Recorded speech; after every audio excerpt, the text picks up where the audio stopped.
O que o UFC 250 que vai acontecer nesta segunda-feira no gramado da Casa Branca tem a ver com guerra? Ambos precisam responder a mesma pergunta. O que fazer quando seu inimigo está cambaleando? Ele não foi derrotado, ainda não se rendeu e certamente não foi destruído, mas está sangrando. Ele se sente isolado e exausto. Você pode ver o suor escorrendo dele e ele está lutando para se manter de pé. Você para nesse momento, você declara a vitória e vai para casa, ou você termina a luta? A história está cheia de nações que venceram a batalha, mas perderam a guerra porque pararam um passo antes da hora. Os romanos fizeram isso com Cartago. Os aliados fizeram isso com a Alemanha. Nas duas vezes acharam que a ameaça tinha sido neutralizada, e nas duas estavam errados. Atualmente, o Irã está em uma situação muito parecida com aqueles momentos históricos. Seus grupos aliados foram destruídos e sua economia está sob enorme pressão. Seu programa de mísseis balísticos teve grandes retrocessos. E sua infraestrutura nuclear foi seriamente danificada. Sabemos que sua posição estratégica em todo o Oriente Médio está mais fraca do que esteve em décadas. Mas aqui está a questão. Se permitirem que o Irã sobreviva a este momento intacto, estaremos comemorando a paz? Ou estamos apenas marcando a próxima guerra? Vamos voltar. 2.200 anos. A primeira guerra púnica entre Roma e Cartago durou de 264 a 241 a.C. Foram 23 anos, foi uma das maiores lutas do mundo antigo. Agora Roma venceu. Cartago foi forçada a ceder território. Eles pagaram enormes reparações. Sua marinha foi praticamente destruída, sua economia foi prejudicada. Para muitos romanos, a ameaça de Cartago parecia ter acabado. Mas Roma cometeu um erro crítico. Eles deixaram Cartago viver. Eles deixaram sua estrutura de liderança intacta. Eles deixaram sua cultura militar intacta. E mais importante ainda, eles deixaram sua ambição intacta. Eles também deixaram uma geração de jovens cartagineses determinados a vingar sua humilhação. Um desses jovens era Aníbal, um dos maiores generais da história militar. Enquanto Roma celebrava a vitória, Aníbal se preparava para a vingança. Por quase 20 anos ele reconstruiu Cartago. Ele não fez isso publicamente. Ele não fez isso de forma dramática. Ele teve paciência. Ele fez isso de forma muito metódica, pensando no longo prazo. Então veio a Segunda Guerra Púnica. Aníbal cruzou os Alpes com elefantes dessa vez. Ele destruiu exércitos romanos em Trébia, no Lago Trasimeno, em Canas. Exércitos romanos inteiros desapareceram do mapa. Roma chegou mais perto da destruição por causa de Cartago do que em qualquer outro momento de sua história. E a lição histórica para líderes militares e historiadores é que a Primeira Guerra não acabou com a ameaça.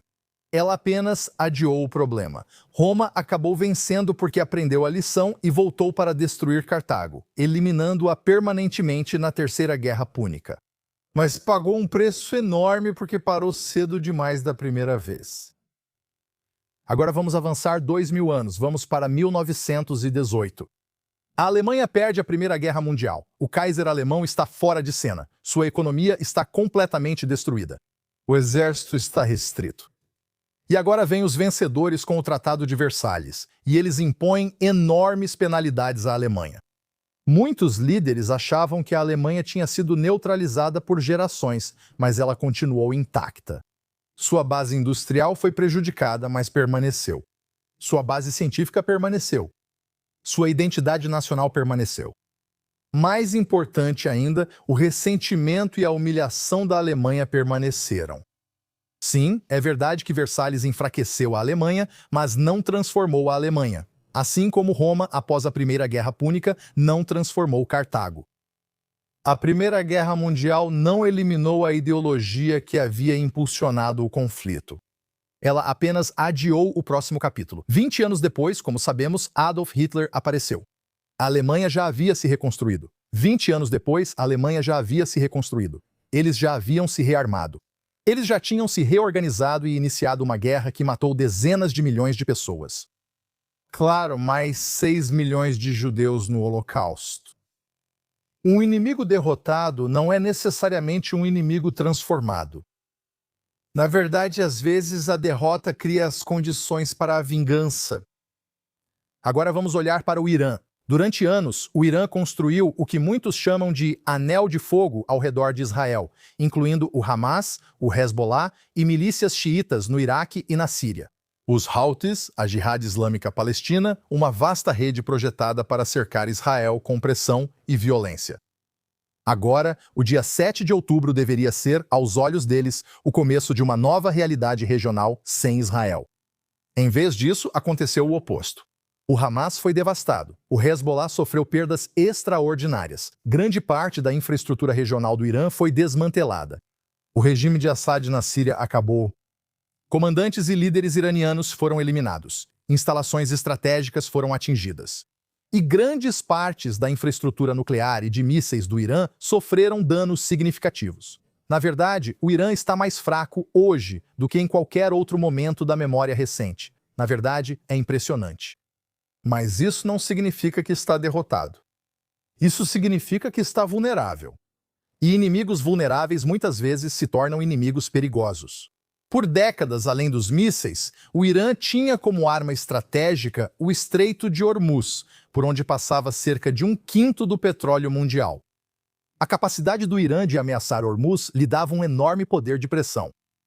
Funcionava como um caixa eletrônico geopolítico para o Irã. Cada ameaça a Hormuz aumentava a ansiedade global. Cada interrupção naquela via navegável aumentava a influência de Teherã. Mas agora já se passaram cerca de 2 meses e adivinha só? O mundo em grande parte se adaptou. A Arábia Saudita ampliou a capacidade do oleoduto leste-oeste, como mencionamos no podcast. Os Emirados Árabes Unidos criaram rotas alternativas a Hormuz.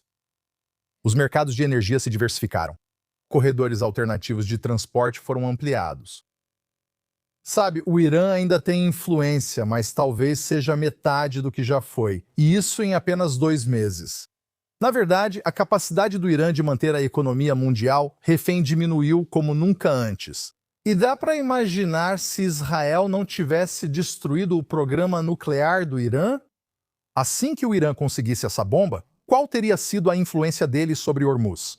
Se já reclamamos de $7 por galão, imagine $20 por galão. Quem teria desafiado o Irã quando eles tivessem uma arma nuclear apontada para o Estreito de Hormuz? Eu não vejo ninguém desafiando eles. Mas agora nós destruímos grande parte do programa nuclear deles, e o presidente Trump assumiu o controle de Hormuz, e isso mudou a equação estratégica. O regime está perdendo as ferramentas que antes tinha. Está perdendo sua influência, está perdendo sua capacidade de dissuasão. E, mais importante ainda, a Guarda Revolucionária Islâmica está perdendo suas opções. Sabe, tem um ditado no boxe, o momento mais perigoso para um boxeador.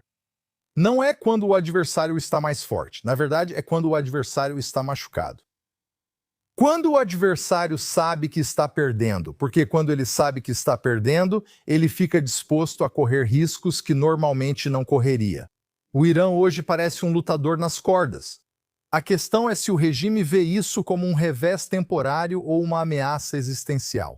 Se acreditar que pode sobreviver, a história sugere que irá se reerguer. O Irã vai se adaptar. Se o deixarem sobreviver, ele estudará seus fracassos. Esses iranianos são inteligentes. Eles vão redesenhar as forças armadas e aprimorar os programas de mísseis. Eles vão buscar novas tecnologias. O Irã vai buscar novas alianças e vai se preparar para a próxima rodada. Foi exatamente isso que Cartago fez. É exatamente o que os alemães fizeram. E não há razão e provavelmente nenhum exemplo histórico para que eles façam algo diferente. Há um ponto muito importante quando falamos sobre guerra e geopolítica que muitas vezes é ignorado nos Estados Unidos e na Europa. Israel não é apenas mais um Estado-nação moderno. Israel não foi fundado em 1948. Israel foi fundado há 4.000 anos. Israel é uma nação indígena antiga que vive com inimigos na mesma região há 4 milênios. Fomos atacados pelos faraós. Fomos atacados pelos assírios, o exército mais forte do mundo na época. Pelos babilônios em 586 a.C., quando eram os mais fortes da época. Pelos gregos, quando eram os mais fortes da época. E pelos romanos, quando eram os mais fortes. Mais tarde, pelos cruzados e, por fim, os judeus foram atacados pelos nazistas. Agora, Israel está sendo atacado por movimentos radicais jihadistas modernos. Impérios vieram e se foram. O povo judeu permaneceu. Israel aprendeu a lição do porquê. Nós não sobrevivemos porque sempre fomos mais fortes ou maiores, mas porque aprendemos uma lição, e essa é uma lição que o Estado de Israel aprendeu ao longo da nossa incrível história. Quando um inimigo está comprometido com a sua destruição, você não sobrevive presumindo que ele vai mudar. Isso não funciona. A sua sobrevivência depende de você garantir que o seu inimigo não possa mais concretizar suas intenções. Isso não é ser cínico, essa é a experiência histórica. O povo judeu já viu muitas vitórias temporárias em outros países e internamente se transformarem em futuras catástrofes. Sabemos o que ocorre quando ameaças são adiadas não resolvidas. Nós sabemos o que acontece quando o mundo declara que um inimigo foi enfraquecido, apenas para vê-lo retornar mais forte uma geração depois.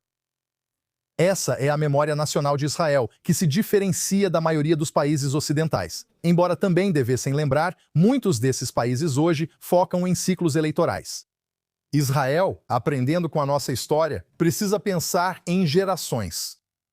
Líderes ocidentais questionam como enfrentar os próximos 4 anos. Israel já está aprendendo a perguntar como garantir que ainda haverá um Estado judeu, não amanhã, não daqui a 4 anos, mas daqui a 400 anos. Essa diferença entre a perspectiva antiga de Israel e a perspectiva de curto prazo do Ocidente está se tornando cada vez mais visível no debate sobre o Irã. Para muitos no Ocidente, o objetivo hoje é a estabilidade. Para Israel, o objetivo não é a estabilidade, é a sobrevivência. E essas não são a mesma coisa. A realidade é que isso está criando tensões até mesmo dentro das alianças mais fortes. A decisão do primeiro-ministro Netanyahu de atacar o Irã refletiu essa diferença na cultura estratégica. A operação não eliminou o programa nuclear do Irã, então por quê? O que ela fez? Ela não eliminou completamente o programa de mísseis do Irã, mas enviou uma mensagem para Teherã, uma mensagem para os amigos de Israel e, mais importante, uma mensagem para o próprio Israel. Que Israel não vai assumir que outros vão resolver nossas ameaças existenciais. Não podemos construir um futuro baseados em garantias de qualquer outro governo, por mais amigáveis que sejam. Israel deve cada vez mais desenvolver a capacidade de se defender por si mesmo. Isso é verdade desde 1948. E depois de 7 de outubro, muitos israelenses acreditam nisso agora mais do que nunca. Os romanos pensavam que Cartago havia acabado. Os aliados pensavam o mesmo da Alemanha. A história deu uma lição dura nas duas vezes. A vitória não depende do dano que você causa ao inimigo. A vitória é medida por uma coisa: se o inimigo continua capaz de voltar. Hoje, o Irã está mais fraco do que esteve em décadas, e seu império regional foi abalado. Seus instrumentos estratégicos diminuíram.